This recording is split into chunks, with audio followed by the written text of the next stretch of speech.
నియోజకవర్గం మహాత్మా జ్యోతిరావు పూలే హాస్టల్ విద్యార్థి 5వ తరగతి చదువుతున్న అభిలాష్ అనే విద్యార్థి కళాశాల ప్రిన్సిపల్ హాస్టల్ సిబ్బంది నిర్లక్ష్యం వల్ల నిన్న మరణించడం జరిగింది. దీనికి పూర్తి బాధ్యతగా ప్రభుత్వమే వహించాలని మేము డిమాండ్ చేస్తూ ఉన్నాం. ఏదైతే కళాశాల ప్రిన్సిపాల్ను వెంటనే సస్పెండ్ చేసి సిబ్బందిపై తగు చర్యలు తీసుకోవాలని మేము డిమాండ్ చేస్తూ ఉన్నాం.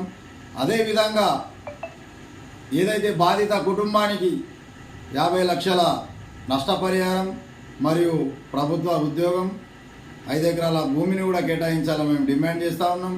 ఇదే విధంగా ప్రభుత్వం హాస్టళ్లలో ఉన్నటువంటి ఈ విలేకరులు కానీ సోషల్ వర్కర్లు కానీ వివిధ రాజకీయ పార్టీలు కానీ విద్యార్థి సంఘాలను కానీ వీటిని పూర్తిగా నిషేధించడం జరుగుతూ ఉంది.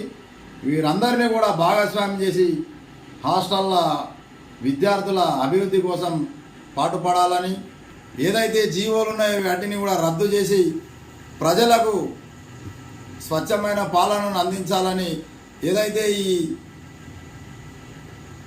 రహస్య విధానాలను ప్రభుత్వం కొనసాగిస్తూ ఉంది. పబ్లిక్ ప్రాపర్టీని సందర్శించే ఏదైనా లోటుపాట్లను, ధర్నాలను కానీ విద్యార్థులను కలిసే విధానాన్ని సందర్శించే విధానాన్ని కల్పించాలని మేము ఈ ప్రభుత్వాన్ని డిమాండ్ చేస్తాము.